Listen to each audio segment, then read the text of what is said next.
Welcome to Gyansila. আজিৰ এই ভিডিঅ'টিত আমি মিডাইভেল ইণ্ডিয়ান হিষ্ট্ৰীৰ ওপৰত কেইটামান গুৰুত্বপূৰ্ণ প্ৰশ্ন উত্তৰ চাম যিকেইটা সকলো পৰীক্ষাৰ বাবে প্ৰয়োজনীয় হয় ঠিক আছে তো আৰু আমাৰ ভিডিঅ'ৰ পিডিএফ ফাইলবিলাক আমাৰ টেলিগ্ৰাম গ্ৰুপত দি থকা হৈছে যদি আপুনি গ্ৰুপটোত জয়েন কৰিব বিচাৰে গ্ৰুপৰ লিংক তলৰ ডেসক্ৰিপচন বক্সত দিয়া আছে আপুনি লিংকটোত গৈ টেলিগ্ৰাম গ্ৰুপটোত জয়েন কৰি আমাৰ পিডিএফ ফাইলবিলাক ল'ব পাৰিব আৰু যদি আপোনালোকে চেনেলটো এতিয়ালৈকে সাবস্ক্ৰাইব কৰা নাই তেন্তে সাবস্ক্ৰাইব কৰি দিব আৰু বেল আইকনটো দবাই দিব যাতে নেক্সট ভিডিঅ'ৰ আপডেটছবিলাক সময়মতে পাই থাকে Okay, so let's start the video. Pratham prashno to aji amar hoisu. Bhakti saint Ramanujacharya was devotee of which god? Ramanujacharya kar bhakto asile? Option ot ase Krishna, Ram, Vishnu, Shiva. Aru tekhet asile kar option C Vishnu is the right answer. Tekhet Vishnur bhakto asile. 2 number prashno to hoise Which among the following rulers of Delhi Sultanate declared himself as Sikandar-e-Saini? তো কোনজন ৰজাই নিজকে সিকান্দাৰী সাইনী বুলি নিজকে ঘোষণা কৰিছিল কোন আছিল তেখেত অপচনত আছে option A Balban option B Kaikobad option C Alauddin Khilji option D Firoz Shah Tughlaq তো ইয়াৰে শুদ্ধ উত্তৰটো হৈছে অপচন সি আলাউদ্দিন খিলজি তেখেতে নিজকে ঘোষণা কৰিছিল কি বুলি সিকান্দাৰী সাইনী ঠিক আছে Alauddin Khilji Hindi poet Jagannath Pandit Raj was the most favorite poet of which of the following emperors? So, ejon kobi tekhetor naam asil Jagannath Pandit Raj. To tekhet kunjon rojar priyo kobi asile kunjon rojar priyo kobi asile Jagannath Pandit Raj. Jahangir, Shahjahan, Akbar, Humayun. Akbar tekhet asile Akbaror priyo kobi Jagannath Pandit Raj. 4 number prashno to hoise who among the following wrote Astanga Sanagraha তো এখন কোনে লিখিছিল Astanga Sanagraha কোনে লিখিছিল বাণভট্ট ভগভট্ট আৰ্যভট্ট কালহানা আৰু এখন লিখিছিল option B is the right answer Bhagabhatta তেখেতে লিখিছিল এখন Astanga Graha ঠিক আছে Question number 5 Which of the following rulers of Delhi Sultanate faced maximum number of Mongol attacks কোনজন দিল্লী ৰজাই সকলোতকৈ বেছিকৈ মঙ্গল অ্যাটাকছৰ সন্মুখীন হৈছিল মঙ্গলসকলে যেতিয়া আক্ৰমণ কৰিছিল কোনজন ৰজাৰ দিনত বেছিকৈ কৰিছিল আৰু ইয়াৰে শুদ্ধ উত্তৰ কোনটো হ'ব অপচনত আছে আলাউদ্দিন খিলজি মোহাম্মদ তুগলক ফিৰোজ শাহ তুগলক পালল লোডি আৰু ইয়াৰে শুদ্ধ উত্তৰটো হ'ব অপচন এ আলাউদ্দিন খিলজিৰ দিনত সবতকৈ বেছি মঙ্গল অ্যাটাক হৈছিল মুগল ৰজা মোহাম্মদ শাহৰ অৰিজিনেল নামটো কি আছিল তেখেতৰ আসল নামটো কি আছিল আৰু তেখেতৰ জন্ম নাম যেটো হেতু নাম আছিল ৰওশন আখতাৰ অপচন ডি শুদ্ধ উত্তৰ ৰওশন আখতাৰ ঠিক আছে 7 নম্বৰ প্ৰশ্ন who among the following scholars of Akbar's court translated Atharva Veda into Persian এটো বহুত বেছি ইম্পৰ্টেন্ট কোৱেশ্চন হয় Atharva Veda আমাৰ যিখন বেদ আছে বেদ চাৰিখনৰ যিখন Atharva Veda আছে সেইখনক পাৰ্চী ভাষাত কোনে ট্ৰান্সলেট কৰিছিল তো তেখেতৰ নামটো হৈছে অপচন এ কাৰেক্ট আনসাৰ হাজি ইব্ৰাহিম Sarhindi তেখেতে লিখিছিল এখন ট্ৰান্সলেট কৰিছিল Atharva Veda পাৰ্চী ভাষাত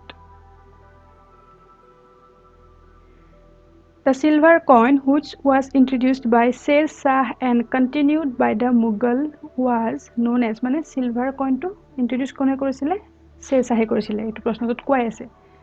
এটো প্ৰশ্ন হ'ব পাৰে silver coin introduce কোনে কৰিছিল তেখেত আছিল Sher Shah তো সেই silver coin টো কি বুলি জনা গৈছিল হেতুৰ নাম কি আছিল অপচন আছে ৰুপিয়া দিনাৰ আশৰাফি মুহাৰ আৰু ইয়াৰ শুদ্ধ উত্তৰ অপচন এ হেতু আছিল ৰুপিয়া বুলি জনা গৈছিল 9 নম্বৰ প্ৰশ্ন who among the following was the religious guru of Shivaji তো শিৱাজীৰ religious guru কোন আছিল তেখেতৰ ধাৰ্মিক গুৰু আছিল কোন আছিল ধাৰ্মিক গুৰু শিৱাজীৰ আৰু শিৱাজীৰ ধাৰ্মিক গুৰুজনৰ নাম আছিল অপচন ডি যেটো আছে Ramdas Option D is the correct answer. Ito Ramdas asile Shivaji's dharmic guru. 10 number prashn who was the first person to impose jizya tax on non-Muslims in India? To etu eta tax asile jizya tax. Ki asile etu jekhini Hindu manu asile tekhetokলৰ ওপৰত লগোৱা হৈছিল এই tax to. To etu প্ৰথম কোনে লগাইছিল কোন আছিল হেজন ৰজা যিয়ে jizya tax লগাইছিল Option আছে Muhammad bin Qasim Muhammad of Ghazni Muhammad Qutubuddin Aibak Muhammad ঘোৰী তো ইয়াৰ শুদ্ধ উত্তৰ অপচন সি কুতুবুদ্দিন আইবক আছিল যিয়ে প্ৰথমবাৰৰ বাবে জাজিয়া টেক্স নন মুছলিমৰ ওপৰত লগাইছিল আৰু এটো জাজিয়া টেক্সটো উঠাই দিছিলে কোনে উঠাই দিছিলে আকবৰ আকবৰে এই জাজিয়া টেক্সটটো সম্পূৰ্ণৰূপে উঠাই দিছিলে কিন্তু পিছত আকৌ ঔৰংজেবে এই জাজিয়া টেক্সটটো আকৌ ৰিইন্ট্ৰোডিউস কৰিছিলে তেখেতে আকৌ এই জাজিয়া টেক্সটটো লৈ আহিছিলে তো ইয়াতে তিনিটা কোৱেশ্চন হ'ব পাৰে জাজিয়া টেক্সট ইম্পোজ কৰিছিলে কুতুবুদ্দিন আইবক উঠাই দিছিলে আকবৰ আকৌ ৰিইন্ট্ৰোডিউস কৰিছিলে ঔৰংজেব ঠিক আছে Who started the office of Dibani Arz? এইটো এটা অফিচৰ নাম আছিলে Dibani Arz. কোনে এই অফিচটো আৰম্ভ কৰিছিলে কোনজন ৰজাই ৰাজিয়া ইলতুৎমিছ বলবান কুতুবুদ্দিন আইবক আৰু ইয়াৰ শুদ্ধ উত্তৰ অপচন সি বলবান তেখেতে এইটো ইন্ট্ৰোডিউস কৰিছিলে Dibani Arz কি আছিল এইটো এটা মিলিটাৰী ডিপাৰ্টমেন্টৰ কাৰণে আছিল যিখিনি তাৰমানে আগতে মিলিটাৰী ডিপাৰ্টমেন্টত সাৰ্ভিস কৰিছিলে বাট তেওঁলোকল এতিয়া মিলিটাৰী ডিপাৰ্টমেন্টত কাম কৰিব নোৱাৰে বা ৰিটায়াৰ্ড হৈছে তো সেই ৰিটায়াৰ্ড পাৰ্সনখিনিৰ কাৰণে এইটো এটা অফিচ বনাইছিলে it's a type of pension যেটো পেনশন পোৱা যায় ৰিটায়াৰ্ড হোৱাৰ পিছত ঠিক তেনেকুৱা এটা আছিল দিবানী আৰ্জ তো সেই মিলিটাৰী ডিপাৰ্টমেন্টৰ সেইখিনি আৰ্মি সকলক বলবানে পেনশন দিছিলে এইটো অফিচটোৰ নাম আছিল দিবানী আৰ্জ Baburnama is written in Babur's mother tongue which is তো বাবৰনামা যিখন আমাৰ বাবৰৰ আত্মজীৱনী আছিল বাবৰনামা এখন লিখিছিলে কোনে কোনে লিখিছিলে এখন বাবৰে নিজে লিখিছিলে এখন ঠিক আছে এইটো এটা কোৱেশ্চন হয় বাবৰনামা আকবৰে নিজে লিখিছিলে আৰু হেতু বাবৰৰ যেটো মাতৃভাষা আছে এই মাতৃভাষাটোত লিখা গৈছিল এখন বাবৰনামাখন তো আকবৰৰ মাতৃভাষাটো বাবৰৰ মাতৃভাষাটোৰ নাম কি আছিল কোনটো মাতৃভাষা আছিল পাৰ্চিয়ান ফাৰ্সি টাৰ্কিক আৰবিক আৰু ইয়াৰ শুদ্ধ উত্তৰ অপচন সি টাৰ্কিক আছিল তেখেতৰ মাতৃভাষা যিটো ল্যাঙ্গুৱেজত বাবৰনামা লিখা হৈছিল Who among the following introduced Nowruz in India? এইটো এটা উৎসৱ হয় নৱৰোজটো তো এই উৎসৱটো কোনে ইন্ট্ৰোডিউস কৰিছিল আমাৰ ভাৰতত নৱৰোজ অপচন এ বলবান বি ইলতুৎমিছ সি ফিৰোজ শুভ তুগলক ডি আলাউদ্দিন খিলজি আৰু ইয়াৰ শুদ্ধ উত্তৰ অপচন এ বলবানে এইটো ইন্ট্ৰোডিউস কৰিছিল নৱৰোজ ইন ইণ্ডিয়া 14 নম্বৰ প্ৰশ্নটো হৈছে Which of the following composed the famous Pancharatna Kritis যিখন পঞ্চৰত্ন কৃতিছ আছিল এইখন কোনে কম্পোজ কৰিছিল ত্যাগৰাজ নৰসিংহ মেহতা চৈতন্য মহাপ্ৰভু বল্লভ চাৰিয়া আৰু ইয়াৰ শুদ্ধ উত্তৰ অপচন এ ত্যাগৰাজ তেখেতে এইখন কম্পোজ কৰিছিল পঞ্চৰত্ন কৃতিছ ঠিক আছে Question number 15 Who among the following was named as Jindapir or living saint in Mughal India কাক কোৱা হৈছিল জিন্দাপীৰ নাইবা লিভিং সেন্ট এই দুটা নামেৰে জনা গৈছিল তেখেতক মুঘল ৰুলাৰ মুঘলৰ ৰজা কাক জনা হৈছিল তেখেত আছিল option C is the correct answer Aurangzeb তেখেতক জনা গৈছিল জিন্দাপীৰ নাইবা লিভিং সেন্ট ঠিক আছে 16 নম্বৰ প্ৰশ্নটো হৈছে Who among the following built the Alai Darwaza কোনে বনাইছিল এইটো আলাই দৰৱাজা এইটো কোনে বনাইছিল আকবৰ জাহাঙ্গীৰ আলাউদ্দিন হুমায়ুন আৰু ইয়াৰ শুদ্ধ উত্তৰ কোনটো হ'ব ইয়াৰ শুদ্ধ উত্তৰ হ'ব আলাউদ্দিন খিলজি তো আলাই নামটো আছে এইটো মনত ৰাখিবলৈ এনেকৈ সহজ আলাই দৰৱাজা নামটো আছে আলাই বনাইছিল আলাউদ্দিন খিলজি আলাই আলাউদ্দিন ঠিক আছে আলাই দৰৱাজা আলাউদ্দিন খিলজিয়ে বনাইছিল 17 নম্বৰ প্ৰশ্ন the foreign traveller who visited India during Vijayanagar period was Vijayanagar যেতিয়া ৰুল চলি আছিল বিজয়নগৰ পিৰিয়ড চলি আছিল তেতিয়া